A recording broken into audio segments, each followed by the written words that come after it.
Gregory was a man from the city of Rome living in the 500s. The Western Roman Empire had collapsed a century before, but the eastern half was resurgent and had reconquered Rome and large parts of the Italian peninsula from the Germanic kingdoms. Shortly after his birth, a plague ravaged the Mediterranean world, adding to the chaos. This political, military, and cultural situation was delicate and could rapidly shift. Gregory was born to a wealthy, influential family. Many members had become clergy or monastics, and a recent ancestor of his had even been the Bishop of Rome. Gregory was devoted to a life of contemplative prayer and converted his family villa into a monastic house. However, he was repeatedly called away from the contemplative life by the needs of ministry. First, the Bishop of Rome called upon him to be his representative to the emperor in Constantinople. Gregory was not particularly diplomatic or politically minded, getting into a number of theological disputes while there. However, this gained him a reputation as a pastor to the people of the imperial court, and he became popular as a spiritual teacher and guide. He was eventually recalled to Rome, and there he was eventually made bishop. Early on, he lamented this life, longing for the prayer of the monastery.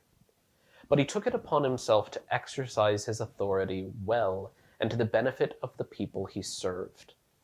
Gregory regularly referred to his role as servant of the servants of God. He marshaled his resources to set up a system of charity to the poor and needy.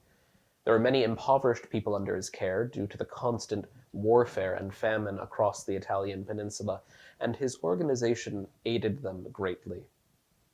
He understood this devotion to charitable giving as an extension of his monastic vow of poverty, a vow he took particularly seriously. Gregory was also devoted to the spread of the gospel and the reform of the church.